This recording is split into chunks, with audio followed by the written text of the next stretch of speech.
and welcome to Introductory Epistemology. This is my second segment of this course. We'll be talking about Plato's Meno, a little bit of a thing going on in this dialogue of Plato's Meno. In the previous segment, I talked about Plato's allegory of the cave and talked about Plato's epistemology in general. Now, in this, I kind of want to talk about, in this dialogue of Meno, about Socrates' dialogue with a certain slave boy. And that's we're going to show. I'm going to show you a couple figures and show how he showed how Socrates showed that how the boy didn't learn certain geometrical facts by drawing figures in the sand, by teaching him. He knew it just from questioning him. How the boy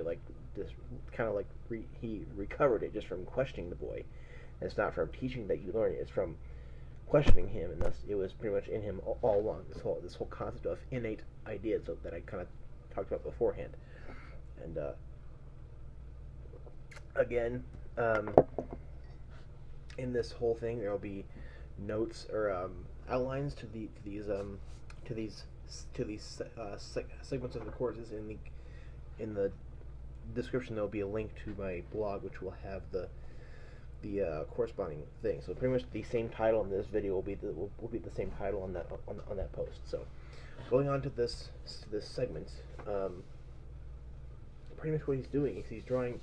Socrates is trying to show Meno how there is knowledge not from teaching.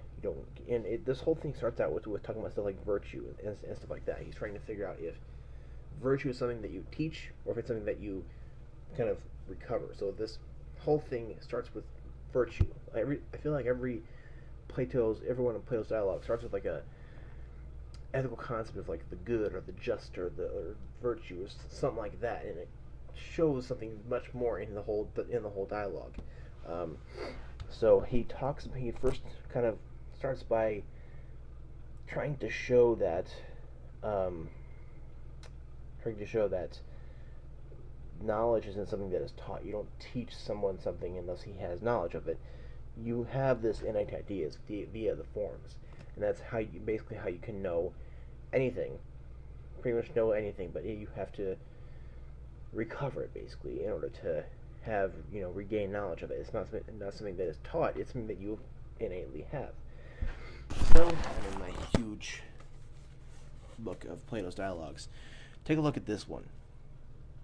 What he first does is he tries to show Meno how the boy can learn this whole thing. But what Socrates does with the boy is he draws this whole thing. He tries to kind of make the boy understand, try to kind of show, by questioning the boy kind of understands and basically knows that this smallest square, every time you go from one square and up, you have a doubling. So you got 2, 4, 6, and 8.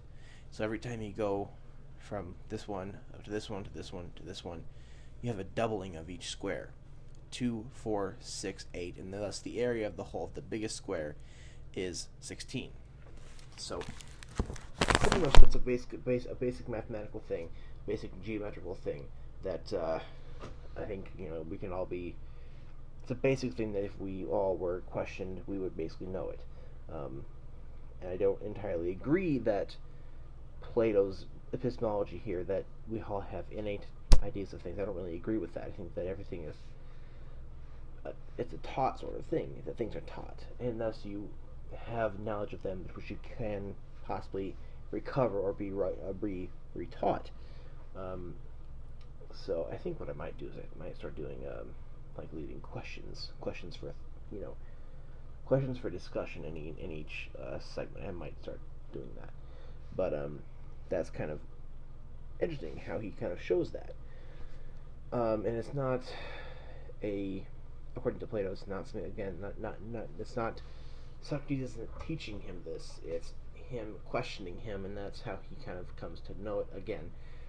Basically, he knew the whole thing all along. It's the whole concept of innate ideas. Here's the second figure.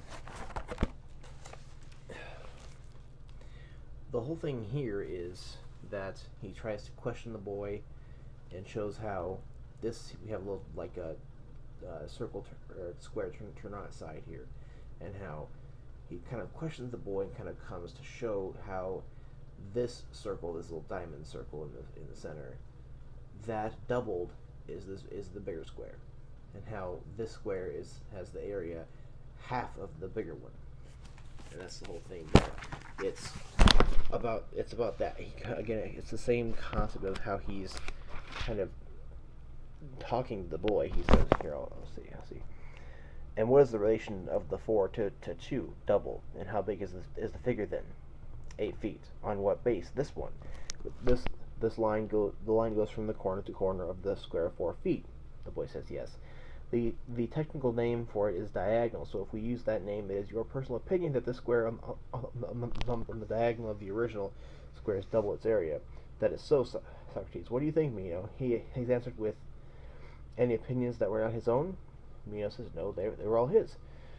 Yet he did not know, as we agreed a few minutes ago. True, but these opinions were somewhere in him, were they not? Meno says yes. So a man who does not know has in himself true opinions on a subject without having knowledge. Meno says it appears so. Socrates says, at present these opinions, being newly aroused, have a dreamlike quality, but the same questions are put into him on many occasions and in different ways. You can see that in the end, he'll have a knowledge of the subject he has as accurate as anybody's. So I think he's using two very simple things, two very simple geometric mathematical things to kind of prove to Meno that he wasn't teaching the boy, he was questioning him. Yeah, I think this is something that even a child would kind of get. It's pretty simple, like a smarter child would get. I think if you were to take a more complex thing and yet still simple, not everybody would get it. I think it's say that take something that we all do know, and yet you try to just question them about it. They might not get it. So I think you could definitely kind of disprove this. But that's the whole thing going on here. It's trying to show this idea of innate ideas. So that's kind of a bit. I think talking about Plato in these last 2 videos, I think, is just trying to show about what it means to have knowledge. And in general, to have knowledge, means to know something is, in the way more recent term, have justified true belief. And true belief, obviously, is to believe in something, to hold it to be true, and it also happening to be true at the same time. But for it to be justified means that you have to have warrant or reason to believe in it. And justification is a big concept in epistemology, as we will find. And after this little taste of Plato, I think I will go ahead and then jump.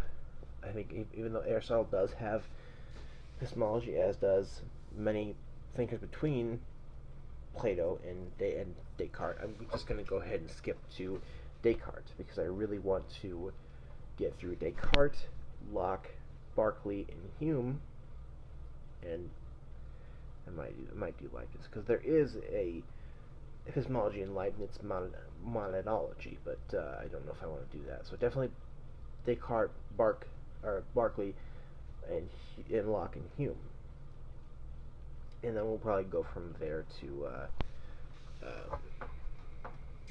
probably G.E. Moore and Russell, and then we'll kind of do some more articles within the 20th century.